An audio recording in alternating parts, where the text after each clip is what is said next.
What is going on, everybody? It's the Front, and we're here for AEW Double or Nothing review from May the 30th, 2021. It just wrapped up. The show was... I wish I could come on here and say this was one of the best pay-per-views AEW's put on, but I can't. There were some major questionable decisions that AEW made in this pay-per-view.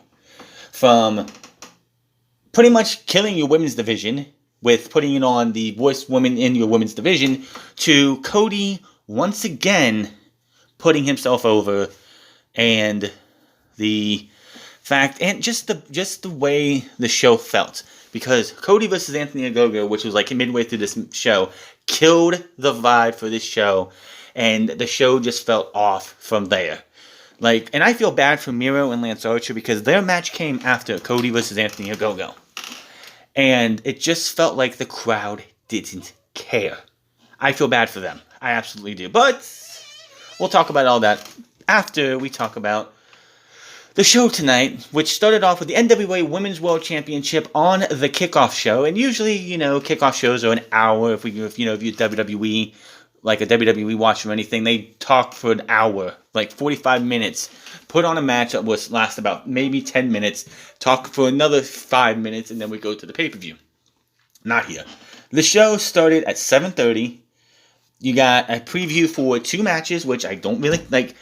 I don't get hype packages in modern times. I just don't get what's the point of hyping up a pay-per-view match, especially if WWE has to do them because nobody's excited about half of those matches. But all the matches they highlighted tonight, one way or another, people were fucking excited about, so why do I need the extra hype? On top of that, they show them again on the pay-per-view, which again doesn't make any sense to me. It's just a waste of time. But anyway, we have this match. It was a rematch from the first round of that Eliminator tournament that AEW put on to go to, I believe it was Revolution, where Serena Deeb injured her knee against Riho. And of course, Riho went on to, I think, losing the round 2. Which was both these great matches.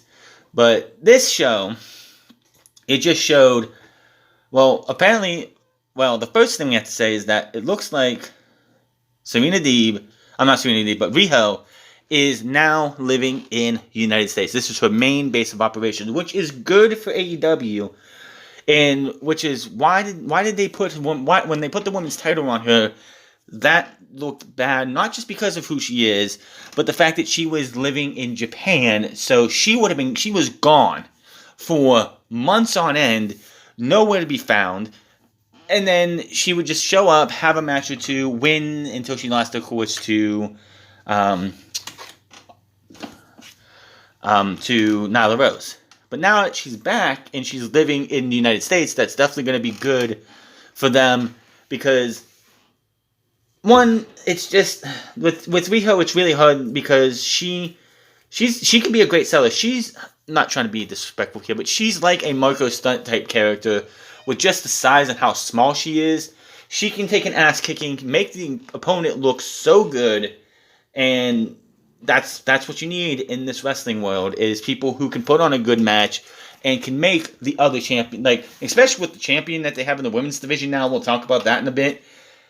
They're going to need people like Riho to make that piece of shit look good. And we'll talk about it later. Now, this match was fucking great. The crowd, full capacity, over, I don't know what the number is for the crowd. It's probably 5,500 or something. I don't know if they don't do WWE and it's like, oh, here's the number for a crowd. So, yeah, I don't know what the crowd number was. Maybe I can find it out here. But man, did it feel fucking great to watch this match, watch this show this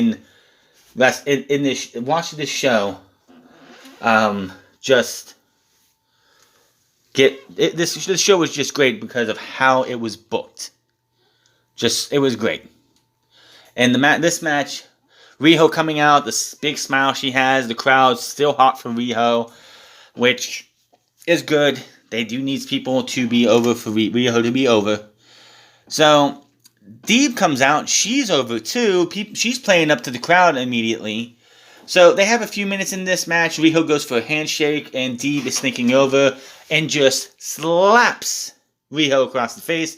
Riho slaps her back. Of course, from then on, she played up the heel while Riho played the baby face, and Riho was you knew that if you wanted to make this match work, Deeb had to be a heel. You're not gonna make Riho. I'm sorry, but Riho just feels like she could never be a babyface. I mean, a heel. I'm in a heel in this company. It doesn't. I don't know if she's ever been a heel in Japan, but this woman definitely is babyface for life in AEW. It just, especially the way the United States fan base is, they're just so over for Riho. I can't see this woman ever, and I mean ever, being a heel. It just wouldn't work. So yeah, they had to have. If you wanted this to work right, and these two to go on, to bounce off each other right, you needed Serena Deeb to pull that heel card out and just be a heel. So she just plays up the heel. These two work their asses off. So back in the ring, Deeb has Riho up on the top turnbuckle, but Riho knocks her back down. Riho with the double foot stomp in the midsection. Riho is selling her knee injury because she got hit with a dragon screw early on. A slow follow-up, Riho lands a Hurricane Rana, trips up Deeb into the middle of the ring. Tiger's feint kick pinfall for a 2, which Riho probably shouldn't do the Tiger feint kick because it's so slow and it just doesn't look good.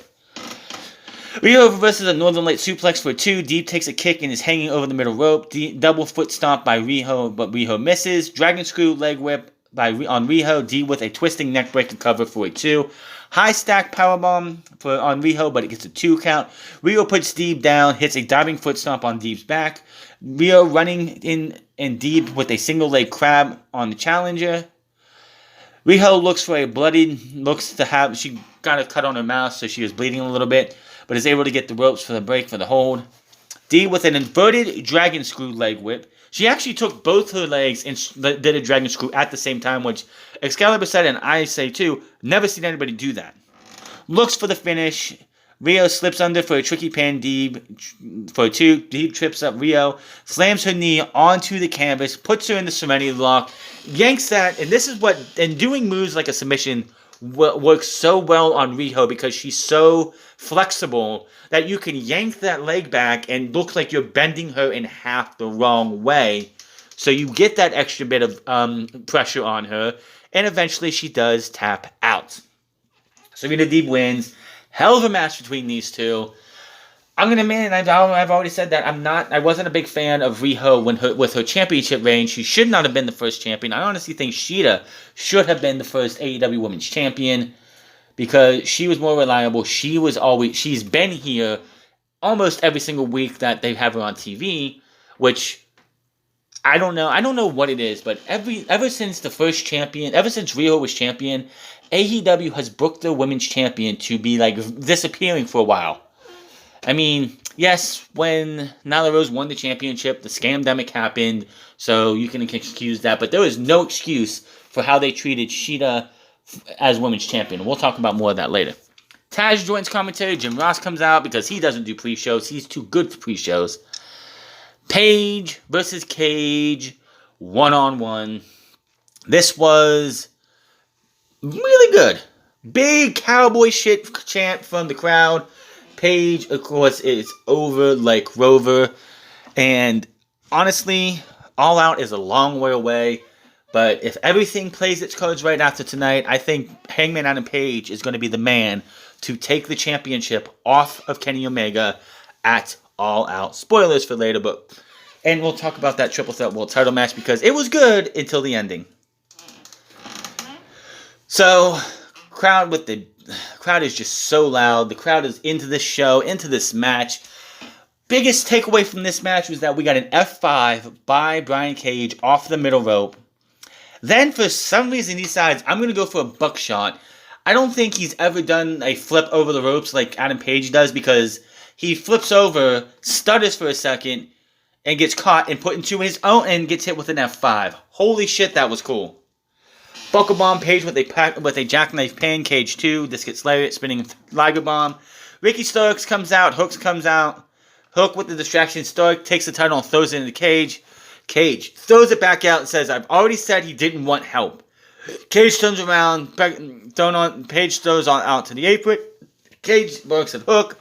Turns around, buckshot lariat, 1, 2, 3. Hangman Adam Page gets the win. And, of course, Brian Cage is not happy. Now, yes, you can complain, oh, yeah, 50-50 booking. This is typical WWE type booking, which, yes, but it was, I don't know. The thing of it is that Cage won tonight. Paige should not lose another match the rest of the year. In a singles match, Paige should not lose another match the rest of the year, especially if he's going to be the guy they book to beat Kenny Omega at All Out. That's where you have that happen. He needs to be, and like, yes, All Out's going to be September 5th on a Sunday, unfortunately. I don't know why. They won't be back on Saturday pay-per-view till November 6th for Full Gear, which they did announce both of those shows tonight. And All Out's going back to Chicago, but Full Gear will be in St. Louis this year, which is fucking great. So Double or Nothing will probably be in Vegas next year. Full Gear and Revolution need to be the two pay-per-views that go other places. I don't want to have the pay-per-views designated to 4 spots. Chicago, Las Vegas, and wherever you want to put Full Gear and Revolution. Those two pay-per-views need to be the ones that go different places. Which, technically, if nothing happens between now and next year, Revolution would be the only pay-per-view they've had. That's, like, besides, of course, it'd be the one that has been in 3 different locations. Chicago, Jacksonville this year, and wherever they go next year. So, of course, Cage is not happy. He's arguing with Starks and Hook. He looks at Starks. Starks points to his neck, reminding him he can't fuck with his neck because... Yes, if you don't know, Ricky Starks is out of action for right now with a cracked neck after his match with Hangman Adam Page. So he shoves Hook, walks away, and that's going that way. The Young Bucks with Don Callus versus Jon Moxley and Eddie Kingston, and this match was the start of a three type match tonight. As they started, the Young Bucks come out. They don't have the space to be able to do the money on the ramp because it's a small ramp. And the crowd's where the ramp used to be, where the stage used to be. So they come in the ring, they do their pose, and streamers come out. Jon Moxley and Eddie Kingston said, fuck that shit, we're going to beat the hell out of these guys, so they do. So this is the first of 3 matches to have a jump before the match. 1 time is fine. 2, little bit much. 3 is overkill. AEW did that way too much tonight. Same thing with having the finish of the women's match, world title match, and the men's world title match have somewhat of a similar finish to it. And it's not good either way. So, this match, the match did not even happen, it felt like forever. These guys are fighting on the outside. Eventually, we get Moxley, I think it was Kingston and, let me see here. Kingston and Matt. Yeah, Kingston and Nick were in the ring fighting while Moxley was beating up on Matt on the outside. Referee didn't ring the bell for whatever fucking reason. You had one member of each team in the fucking match. Why wouldn't you ring the goddamn bell? Rick Knox, of course, was the referee for this match. Rick Knox is a fucking idiot. They made every referee but Aubrey Edwards tonight look fucking stupid with the way they booked these matches tonight. They made Rick Knox look stupid in this match. They made the referee, I think it might have been in the women's world title match, look stupid. They made they made Rick Knox again look stupid in the triple threat match. Aubrey, of course, came in towards the end of that match. We'll talk about that later. So has the Young Bucks ever had a bad match? No. What has Jon Moxley in AEW had a bad match? No. Eddie Kingston, it's a little here or there. He has had a bad match, but he hasn't had all great matches. It's just his style of work. So Kingston is dropped. Nick goes up for the top for the senton. Kingston gets his knees up. Moxley tags in and eats a double suplex. By the way, Moxley does get creamed in the head with one of those ice, whatever the fuck those spray cans are. He gets sprayed in the face and then hit in the head. So this motherfucker is bleeding all over the place, losing a lot of blood. That was either hard way or a very bad cut with a blade. Mox with a sleeper on Matt as Kingston ties up Nick in with the rear naked choke. Nick hits a 450 slash on Moxley, which was fucking beautiful. Like, he had him down, like, in the clutch. He had Nick down in the clutch. Matt's on the rope, on the top rope. Kingston has him hold down, but Matt kicks him off. Moxley jumps up, gets up, pulls him back again, but Nick's able to get out of the way. 450 splash. Beautiful fucking sequence. If that would have been the end of the match, I would have been like, that's a damn good match. Nick tries for the super kick, no. Death Rider, no. Nick with the sharpshooter in the middle of the ring. Matt holding Kingston back. Moxley stuck in the middle of the ring. Which, by the way, that sharpshooter looked terrible. Backdrop driver on Matt. Super kick to Kingston. Moxley with the King Kong lariat, as they're calling it now. Death Rider, pin, but Matt stops the count. Nick kicks Kingston's leg, which, of course, is the side where he got his leg injured earlier in the year, so they're focusing on that. Moxley applies the sleep again, ends up taking a double super kick, but returns Wire with a double lariat. Matt nails him with another super kick. Nick hits one, the shoulder, and they do another in stereo. Barely a 1 count. Nick kicks for more kicks from Matt and Nick on their opponent. BTE trigger, but they hold him up. 1, 2, 3 more BTE triggers. Puts him down. 1, 2, 3. The Young Bucks retain the championships. Now, this was a questionable decision for me because, well, a lot of people question, well, Moxley's probably leaving in a bit to go have a baby. Because, as we remember, I think it was in December, he announced that his wife is pregnant.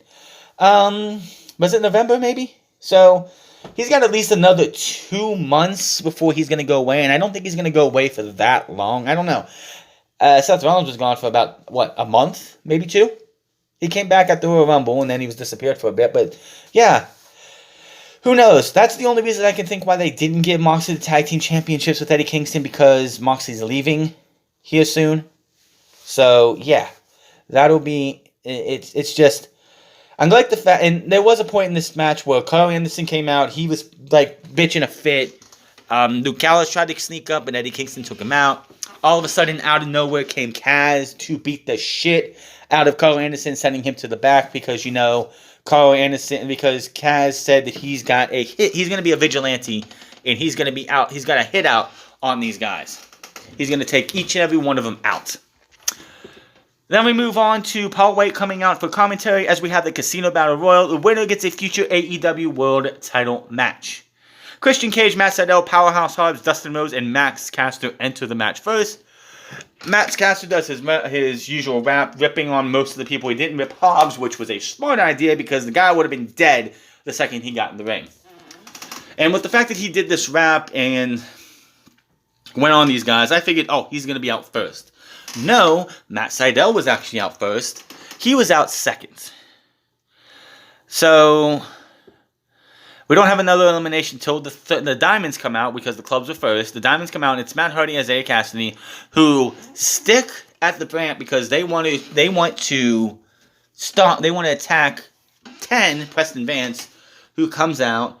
He ends up fighting with them. Nick Comoroto comes out, and Serpentico, who was replacing, I believe, I can't remember who they said they had Serpentico replacing. Serpentico goes out number 3 by 10. Preston Vance then gets eliminated by Dustin. Nick Comoroto by Dustin as well. Then Dustin gets eliminated by Powerhouse Hobbs after Nick Comoroto hit him with the cowbell, with the bull rope.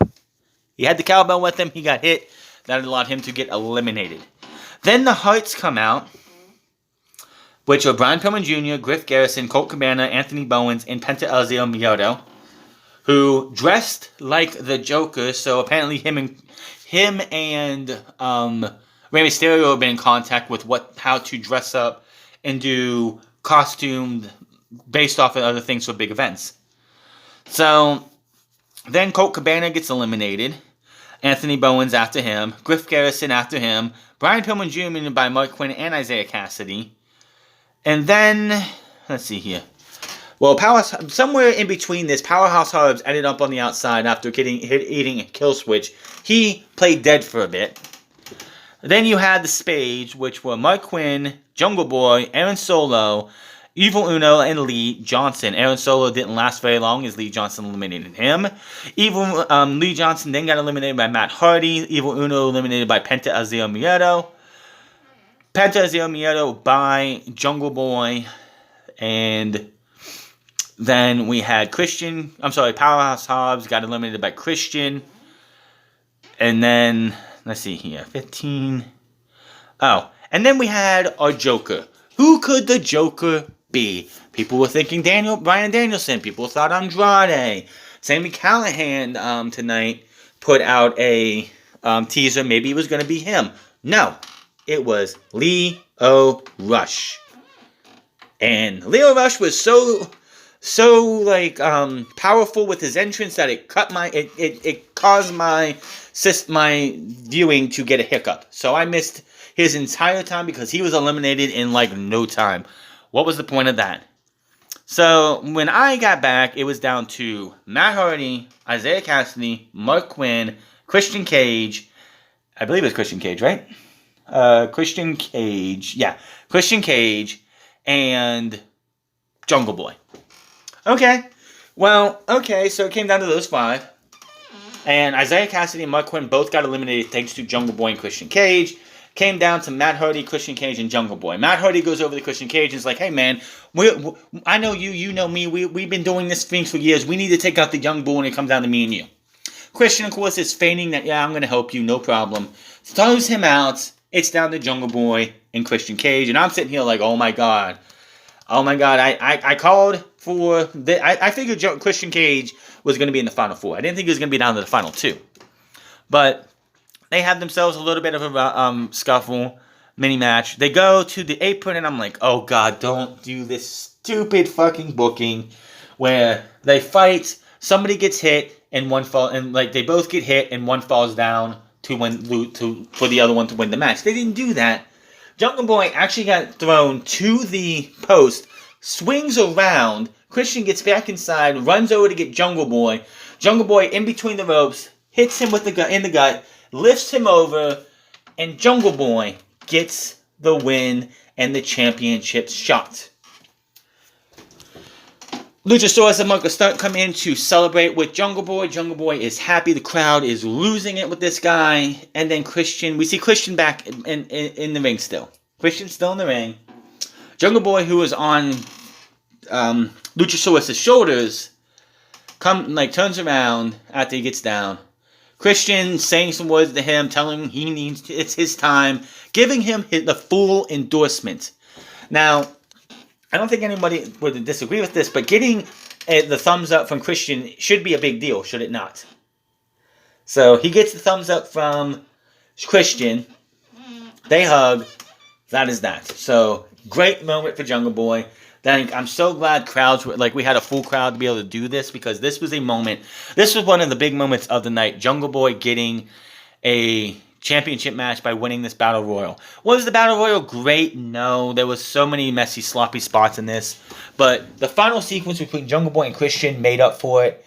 Jungle Boy wins. Christian's time will come eventually for a title shot. I mean, I could see probably by Full Gear. Maybe Full Gear, it's Christian versus champion in the championship match after being here for a while. Who knows? But yeah, Jungle Boy wins, and that match is actually going to be happening in 2 weeks. Is that a little early in my opinion? Yes. I think it could at least wait till... Honestly, I think that should be the first night back in front of live crowds outside of Daly's Place. When they go to Miami, that should be the first that should be the main event of that show. But hey, 2 weeks is 2 weeks, and that should be fantastic. Cody Rhodes, then the show goes downhill. Cody Rhodes with Arn Anderson versus Anthony Ogogo and QT Marshall. Now, I will give Anthony Ogogo his due. He looked better than he had any right to be. One of the biggest problems with Anthony Ogogo is, as they mentioned multiple times in different times, he is 70% blind in his left eye. That's not good. Oh, he has 70% vision, whatever. He's partially blind in his left eye. That is not good for somebody who wants to be in a professional wrestling room. He gets hit one time in his eye the wrong way. and his wrestling career is over. There's a reason he can't box anymore. Is because of blindness. He takes one bad shot again, and like I said, and he's done. So, what else are you gonna do? What else can you say but that? So, as we go on, so the match was okay. Cody did everything good to have Anthony Ogogo look somewhat decent, somewhat good. But in the end, what do you think happened? Did Anthony Ogogo get a big win on pay-per-view? No. Cody hits a vertebreaker and pins Anthony Ogogo. Hits a vertebreaker. Something I don't think he's ever won a match with. Beats Anthony Ogogo. Because, of course, Cody had to. Why does Cody have to win all the time? Why is Cody? This feud is the Nightmare Family versus the Family versus the Factory. And in all the big matches, the Factory has lost. Cody versus QT, Cody won. Cody versus Anthony Ogogo, Cody won. There's really Austin versus QT versus Anthony Ogogo is not a big match. So Anthony Ogogo winning that was no big deal. But in a big, high profile match, Anthony Ogogo lost. QT Marshall lost. Aaron Solo and Nick Camarato did not win the Battle Royal, which is not part of the feud, but still. What is the point of having Cody continue to put nobody over? Cody does not need... There was no reason whatsoever Cody Rhodes needed to win tonight. None. Cody should have taken the gut punch or the punch to the face or something and taken a knockout loss. But no. Cody has to win to make himself look like the big star. And I feel bad for Miro and Lance Archer because their match was next. And the crowd didn't even seem to care. That's on Cody. Cody Rhodes is a crowd killer. Cody Rhodes can sit there and act like he's... And first off, having him being called the American Dream for one night was disrespectful to his father by far. I do not care what they wanted to do. That is not what you do. He's not the American Dream. He's not even close to the American Dream. He is a spoon-fed... He is a silver spoon-fed son of a legendary professional wrestler. Is his dad that? No. His grandfather was a plumber. His dad looks like a common guy.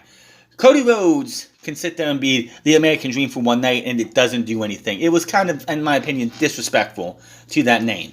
Because he's not, nor will he ever be, the American Dream. Look at him. He's not... He doesn't look like a common American. He looks like the guy. He looks like a guy that we want we want to show what what I want to say. He looks like somebody that we would want other countries to what the prototypical American looks like, even though it's not true. You ever saw that episode of Family Guy where Peter meets his father, and they're having that big drink off, and Peter's dad was like, "You're not anything I expected out of an American person," and Peter Griffin's like, "No, I'm actually what a typical American looks like." That's not Cody Rhodes. Dusty looked like that. Dusty acted like that. Dusty had the fucking promo. Of course, Cody has a good promo, but he's no American Dream, not even on one night. He's an American Nightmare. That's what he should have been at. The only reason they had him be the American Dream for one night is because, Anthony Ogogo is an evil foreigner who doesn't like America. He wants to spit on the American Dream. So Cody has to be the white knight to be. And it's like, no. That's just a slap in the face of wanting to be called the American Dream. So we go to Lance Archer versus Miro. Last night during FanFest, Miro, during a weigh-in for Britt Baker and Sheeta, they got a little confrontational, but behind that, Miro attacked Jake the Snake Roberts. So Jake the Snake Roberts was not out here for the beginning of this match. Now, if you were having weigh-ins at FanFest, why did you waste our time on Friday for Cody and Anthony Ogogo when you could have just did that at FanFest? Because nobody gave a damn about that match. Cody versus Anthony Ogogo did not belong on Double or Nothing. It should have been next week on TV, and that is that. So Archer does what Mox and Kingston did and launched himself into Miro, attacking him outside. But this one didn't take 5 minutes to get into the ring. They got into the ring, they had the match, and Roberts out in the ring with his bag. Miro takes the bag and throws it back at the entrance. He drops Roberts. Archer uses a distraction hit, chokeslam. A huge chokeslam. He got Miro up huge. Like, I know that the talent who's getting chokeslam needs to like lift themselves, but good grief did he get him off the ground. Archer looking for the blackout. Miro drops out of it, chops Archer down on the mat, hits the ropes, and takes a pounce from his opponent. Miro out to the floor, but Archer sends him right back in. Miro works over Archer, and then locks the game in the game over. Archer tries to fight out. Miro with a knee shot to the spine. Drops the game over, pulls him into the version that he beat Darby Allin with. Archer doesn't tap out, which he should not tap out. Archer passes out. Referee stops the match. Miro retains the championship. Now, this match was very underwhelming for two reasons. One, because what happened in the match beforehand killed the show. Honestly, it just felt like until we got the Sting on Scorpio Sky, the vibe in this arena, which I wasn't there. I wish I could have been there for a lot of these matches, but like you could just tell, and it seeped through the screen. The match with the Go-Go and Cody Rhodes did not sit well with anybody. So these guys had to follow that. Like, did you hear the reaction Miro got against Dante Martin on Friday? Miro's gonna kill you and all that. People were hot for that match. People were loving that match, even though it was a short match. That didn't feel like that here at all. And you got to think, two big horses coming together to fight. And it's like the crowd didn't care. And that's partially on Cody Rhodes and Anthony Ogogo's match, which had no business being on this pay-per-view. We had 10 matches tonight. You could have scrubbed Cody versus Anthony Ogogo, giving us that, 5 minutes? 5, 6, 7, 8 minutes back, because they didn't need to be there. So Ogogo and them did that, but Miro keeps the championship, and it just felt like the crowd what didn't care. The crowd just was still recovering from the poor booking decision for Cody to beat Anthony Ogogo. I know that Anthony Ogogo was made, like, he looked strongish, but how am I supposed to take a guy seriously when he can't even beat Cody? Like, seriously, look at the last year since Cody won the TNT Championship. He lost to Brody Lee. He lost to Darby.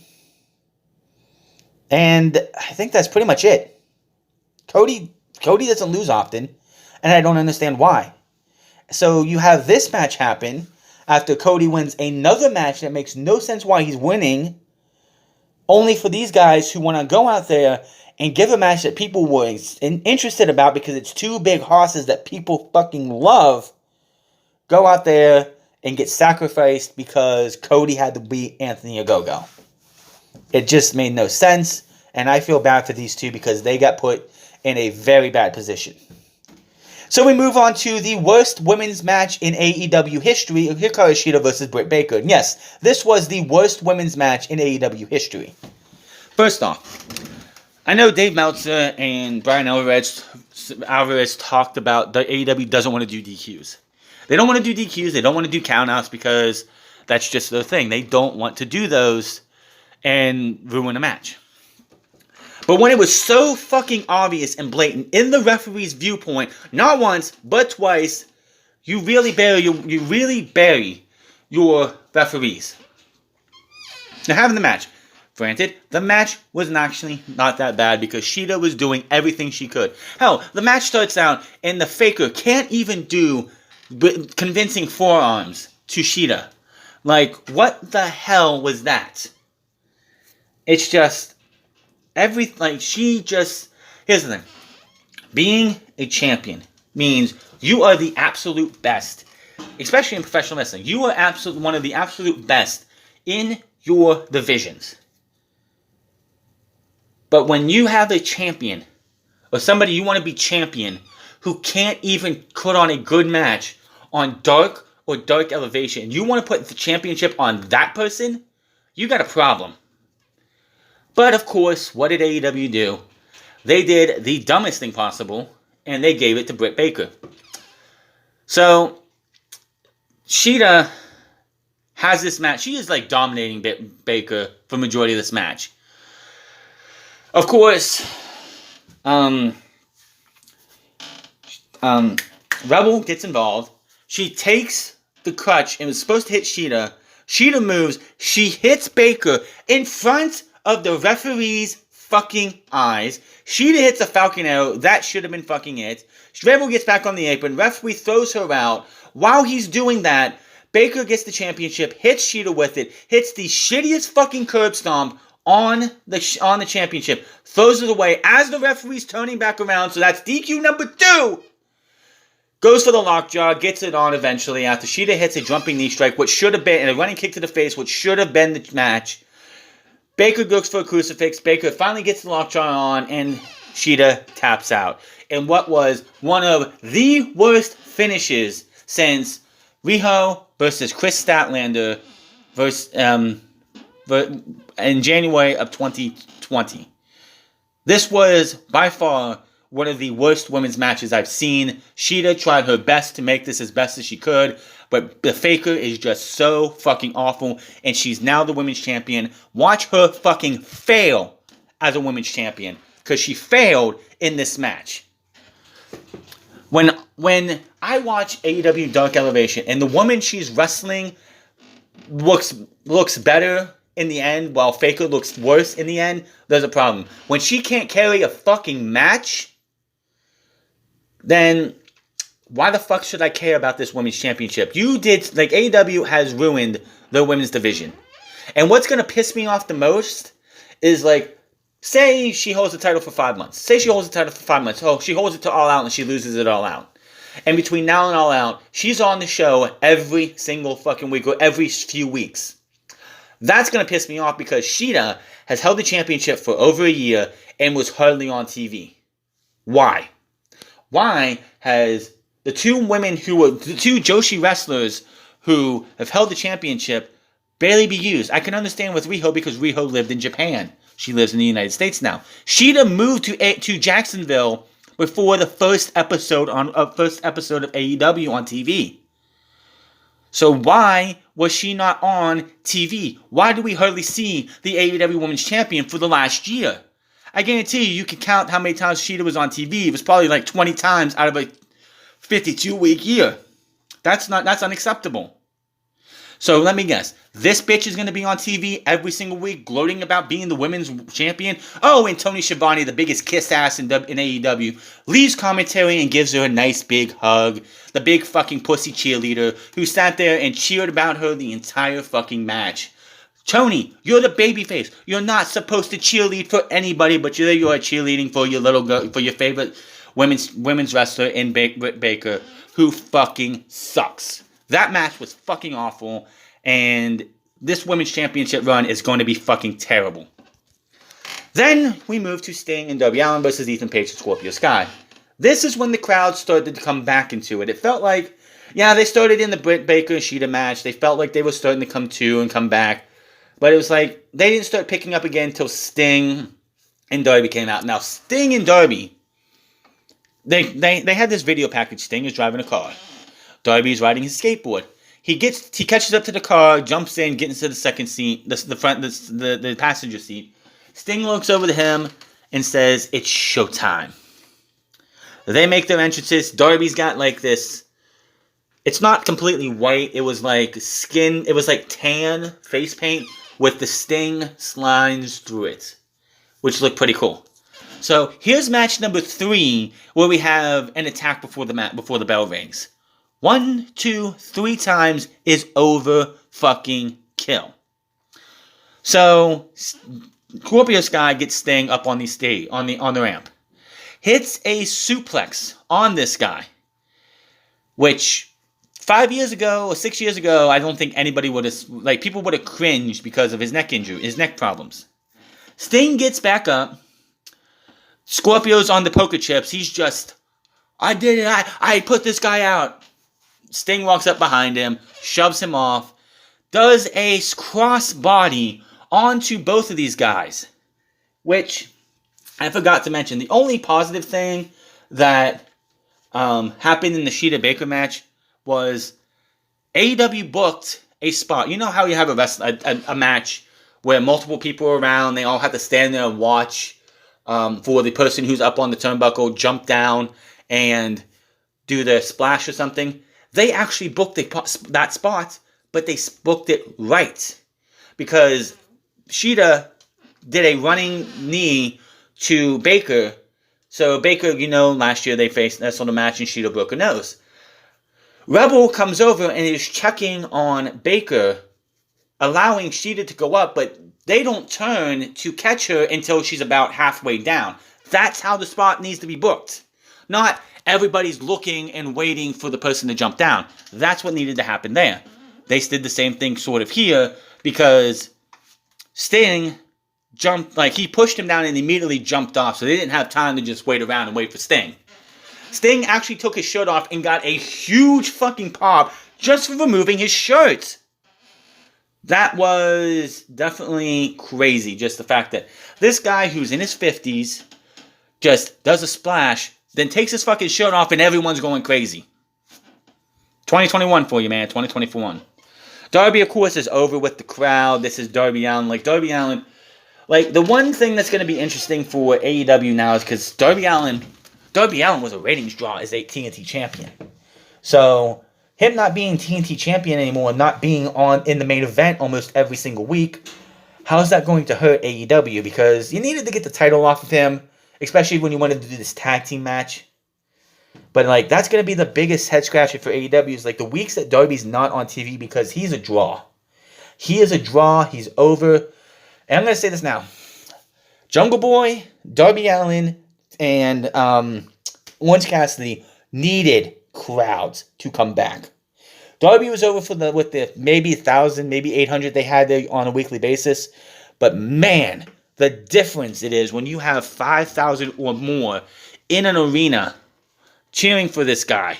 Dude's over. Dude is Cody. One of the best things that Cody has done in the last 7 months was put Darby Allin over. It sucks that it wasn't in a full crowd like it is tonight, but still, put the guy over, and Darby has been over, and it's just him coming out of this pandemic era is going to be great for him. And we'll talk about Orange here in a bit. So we're having this match here. Sky with a heel hook on Allin as Darby. Basically what happened was Sting had Paige in the Scorpion Deathlock. He wasn't the legal man. It was Paige and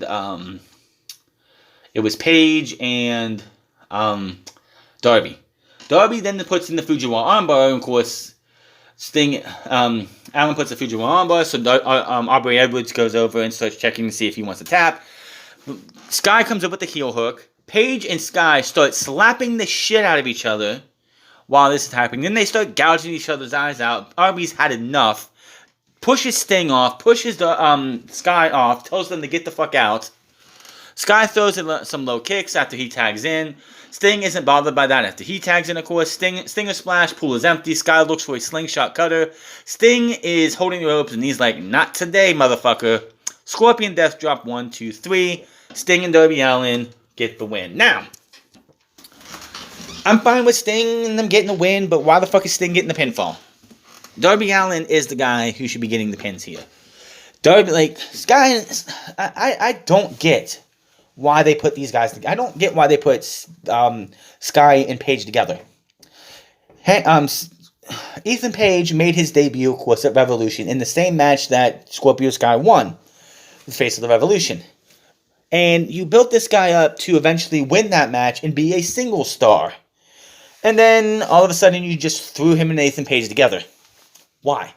Is Ethan Page not comfortable being a single star? I mean, yes, he was a member of the longest reigning tag team champions in Impact Wrestling history. But why are these guys put together? It just doesn't make any sense. Honestly, I think the tag team needs to dissolve, go their separate ways, be whatever they want to be. But, they don't make any sense as a tag team, and I can see why you want Sting and Darby Allin to win this, because it just feels like they don't have any plans for Ethan Page and Scorpio Sky as a long-term tag team. They would just put them together for short term, and eventually they will break up. Sting and Darby Allin, if they want to give them a tag team title opportunity down the line, I could see them sticking these guys together still.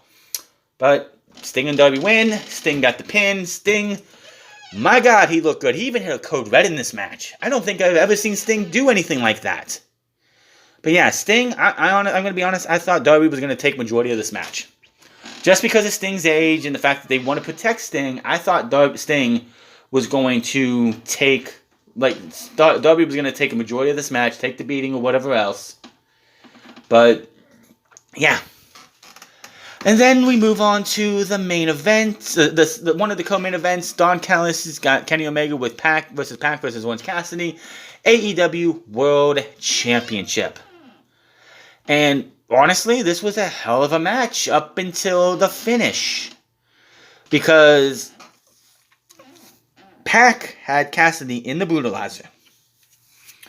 And it's a triple threat, no disqualification.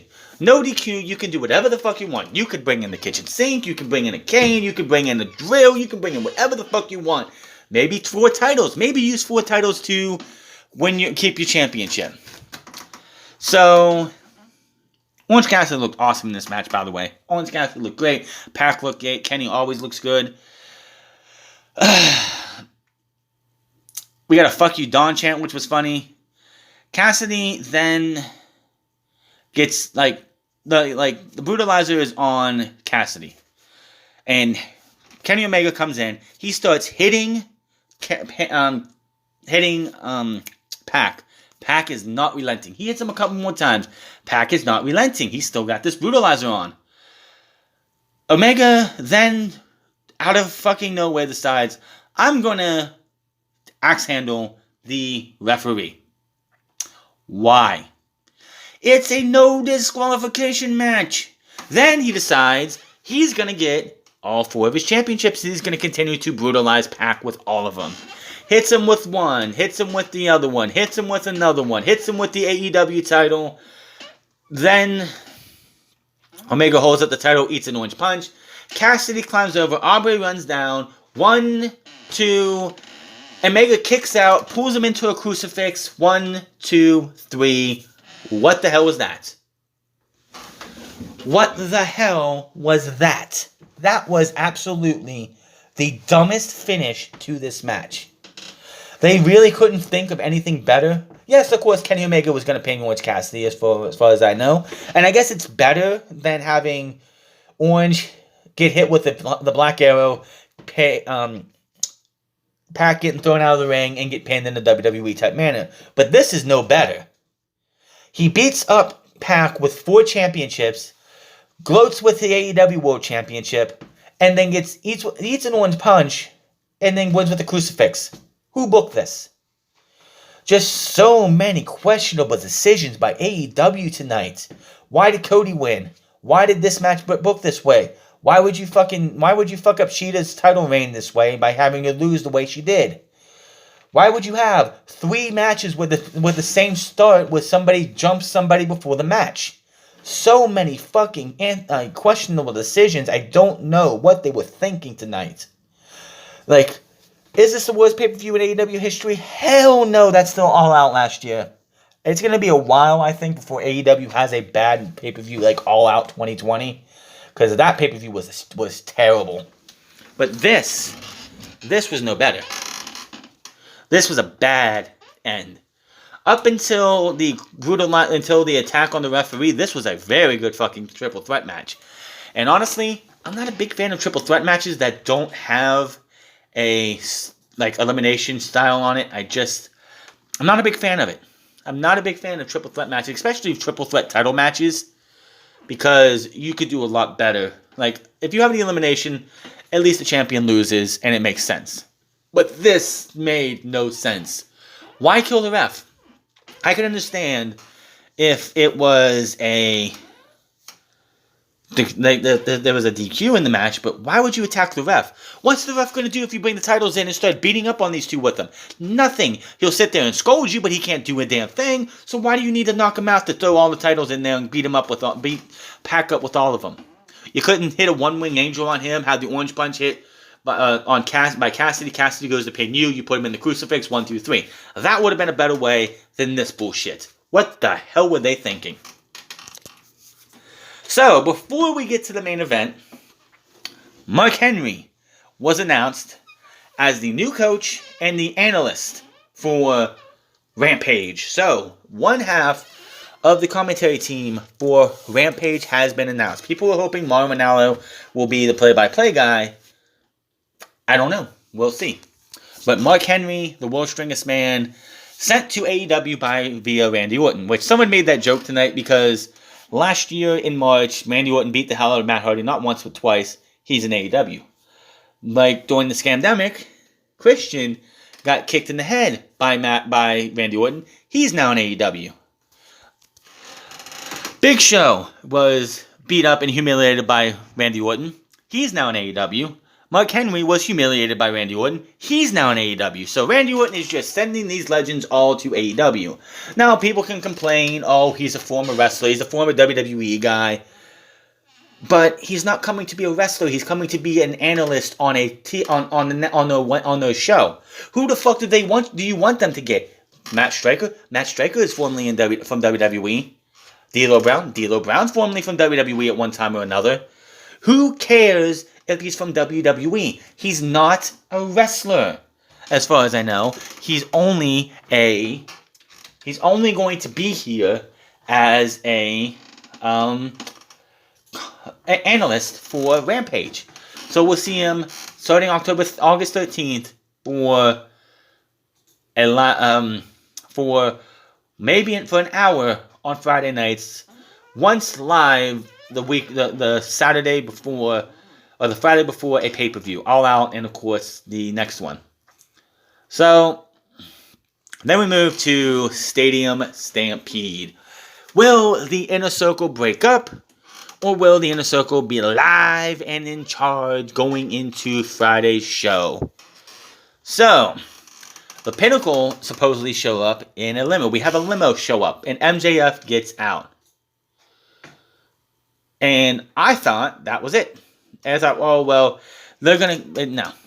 So, what happens? The Inner Circle decide... Well, we're going to outdo this. We're going to repel from the scoreboard, from the Titantron. I'm like, holy shit, that is badass. And then when MJF runs back into his limo, the rest of the Pinnacle come out in Dax's and FTR's truck. We have the fight. This kind of pissed me off a little bit because Sammy Guevara and I think it was Shawn Spears had to go into the ring for the referee to ring the bell. I'm like, last year you had Elite on one side with Matt Hardy and in the circle on the other side, and you had Aubrey Edwards blow a whistle. So why did we have to have these guys get into the ring? And what was the point of the fucking ring? So they all fighting. Jericho and MJF are the first ones we follow as they go into the stadium a little bit, inside the offices.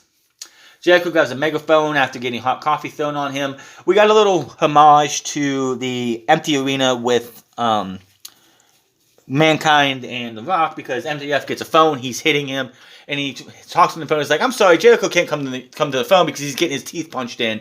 And Fox, I found that hilarious. And Jericho grabs the megaphone, yells in his face, smacks MJF with a cookie sheet, drives him into a wall, and smacks him over the head with a plastic sign. And then we go into the coach's room.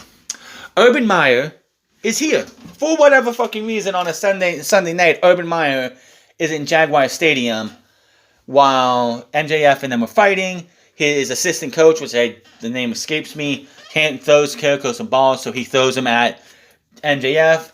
Urban gives him his laptop. He hits the laptop over MJF's back. MJF gets put on a chair and thrown out of the room to the other side where there was a table waiting. We did get the picture of that later, which I think Urban Meyer said, holy shit. which was funny. I just thought that was hilarious. It's like, why are these two now, I honestly thought this was fucking taped. I honestly thought, and it could be still come out that this was taped, but at the end, they definitely weren't taped with the finish. So we'll just have to talk about that here in a second. Oh, it looks like they did backstage interview things. That's cool.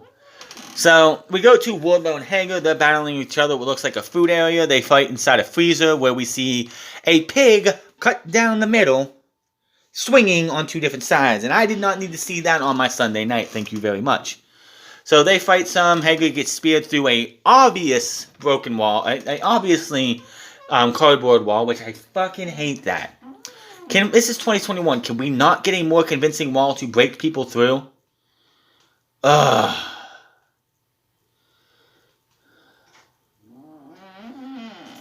So, they fight for a bit. We then go to Sammy Guevara, who's looking for Spears, who's in a room full of chairs. And I'm like, yep, this definitely tells me that this isn't live, because those chairs will probably be where everyone's sitting.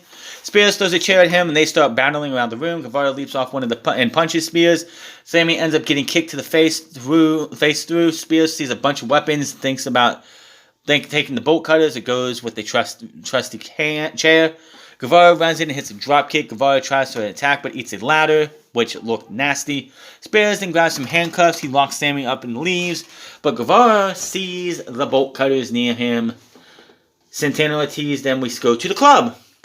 I have no idea. I didn't know that TIA Bank Arena Field, I keep saying arena, but Field had a club, but they have a club and there's people in there. FTR and Tully are all sitting at a bar. Santana Ortiz start beating up some bar patrons.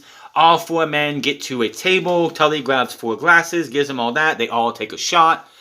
And then we look over to the DJ booth. And who's DJing but K-Dog himself, Conan. So he changes the beat to what sounded like a rap bass that was like rapping like the Pinnacle and Inner Circle. So something that was made for this match. Tully looks the cheap shot, but Conan, who, if you didn't know, brought Santana and Ortiz to Impact Wrestling from House of Glory as the new incarnation of LAX, so they got history.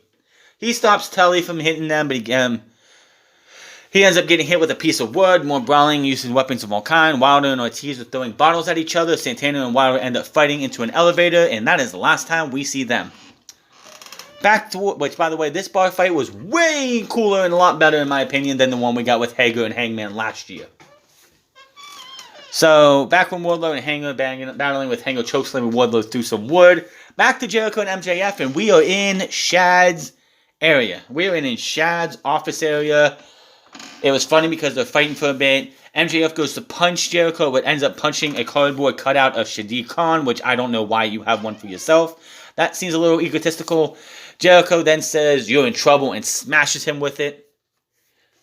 So they get into this side office. Jericho takes a stapler and a welcome paper and staples to his head. He says, "You're welcome." Or it says, "Thank you," and he says, "You're welcome." Rips it off. So MJF sells that beautifully. Power driver cover 2. MJF with a chair with a claw hammer to Jericho, but Jericho smacks him with a mini trash can before that happens. Jericho then fights his baseball, conveniently in a dartboard case, clunks him in the head, throws him into the window, busting him open. He drags him. Sean Spears is looking for Tully, but finds the Inner Circle Motor Club. They started up and chasing Spears down, but he runs into a boom. Jericho brings MJF towards daily pace and ends up destroying him as he makes his way to the ring. Ends up powerbombing him through a box that had a light fixture on it that he used on him. Then we see Spears making his way to Daly's place, Sammy in a golf cart, coming full circle from last year, chasing him down and running into him. Guevara ends up climbing up the roof to hype the crowd. Guevara and Spears then fight into the ring. Sammy with a springboard and eats a chair in the chest and his face. Guevara hits the GTH on Spears. Spears put a chair wedged into the corner. He was gonna stomp Sammy's face into it, but of course Sammy ends up doing it to him. Goes up top, hits the 630. 1, 2, 3. Sammy Guevara gets the win for the Inner Circle. And they are still a group. this is far from over. This feud still has legs. It would have been way, way too early to kill this group already.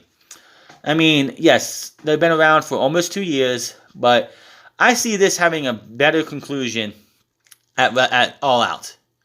I see this ending at All Out, which one of the biggest downs, of course, was definitely the fact that they went Blood and Guts first and then this. This feels like what they should have did first with Stadium Stampede, and then we get to All Out and we do Blood and Guts in Chicago. Unfortunately, that ain't gonna happen. I don't know where they go next with this group. They celebrate. So when Ortiz had Sammy up on his shoulders, we got a big fucking fireworks display. Judas is being sung by the crowd. Even after the music stomps, there's like 3 minutes to midnight, and I'm like, the music stomps, maybe the lights go out, maybe something happens, maybe we get something that I knew a debut or something. No, didn't happen. And the show goes off the air.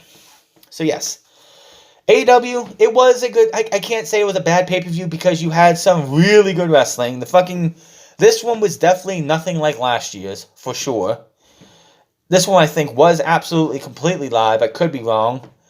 It's like, so the only thing that makes me think that everything up until Sammy Guevara and Shawn Spears in the middle of the ring was taped is because when Jericho and MJF were fighting up in the balcony, there was red felt. There was a red covering on the ring, and when Sammy and Shawn were fighting, there wasn't. So that's what makes me think about that being not real, not live. But anyway, good show, but it's not a great show. Shida having to carry one of the worst wrestlers in the business to a decent match and losing in one of the worst ways possible. Having the World Championship match end that piss poor way. The fact that Anthony Ogogo losing to Cody Rhodes killed the vibe of, like, even having the match on the pay-per-view, killing the vibe of the entire thing.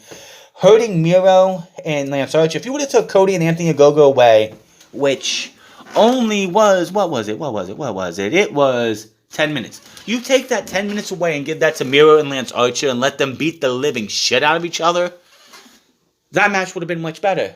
The fact that you put Cody and Anthony Ogogo on here, having Ogogo lose in his first big match, tells me all I need to know, that this guy was not ready for the spotlight, and AEW did everything they could to try and make him look good, but in the end he lost anyway, so why should we care? You took a guy that you've been training for over 18 months, he looked better than he has had any right to be in this match, but then losing. I mean, hell, even Jade Cargill and Shaq won that match in Jade's first match. Why the fuck would Ogogo, in his third match on the show, lose? Made no sense to me. Which, if this guy's not ready, don't put him on a pay-per-view. If Ogogo was not ready to give you a decent match, don't put him on a pay-per-view. This should have been on next week's show. Plain and simple. There's no ifs, ands, or buts about it. This show, top to bottom, great opener. That tag team match was fan-fucking-tastic. But who the hell, who the hell wouldn't see a good match between those guys? Now, this coming Friday, remember, it's again on Friday, we have Dustin versus Nick Comoroto in a bull rope match, which I really thought we would get Dustin versus QT in a bull rope match, but this should be interesting. The Bucks versus Pac and Penta Alzeo Miedo. Non-title. I thought they said it was a tag team championships. I could have swore the card said tag team championship match. Cody Rhodes and Lee Johnson versus QT Marshall and Anthony Ogogo. Mark Henry gives us his first words, and unfortunately, the Faker gives us her celebration, which is going to be. See, they're already treating, and this is what's pissing me off. They're already treating Baker better than they did Shida. Shida didn't get a championship celebration because, of course, she's a babyface. But babyfaces get championship celebrations too, which get ruined by heels. But, yeah, if that's going to piss me the fuck off. Overall, I would say this is a middle-of-the-road pay-per-view. And it's just bad booking decisions. Cody should have lost. The women's title match, even if you're going to have Shida lose, that ending needed to be booked way better. The World Championship needed to be booked way better in the end. Everything up until the attack on the referee was a damn good match. And there were so many times it looked like, oh my god, Orange Cassidy's gonna fucking win, or oh my god, Pac's gonna win. But then you have that fucking spot where you have the spots where Omega just batters Pac with the championship over and over and over again, killed the match. It killed the match. So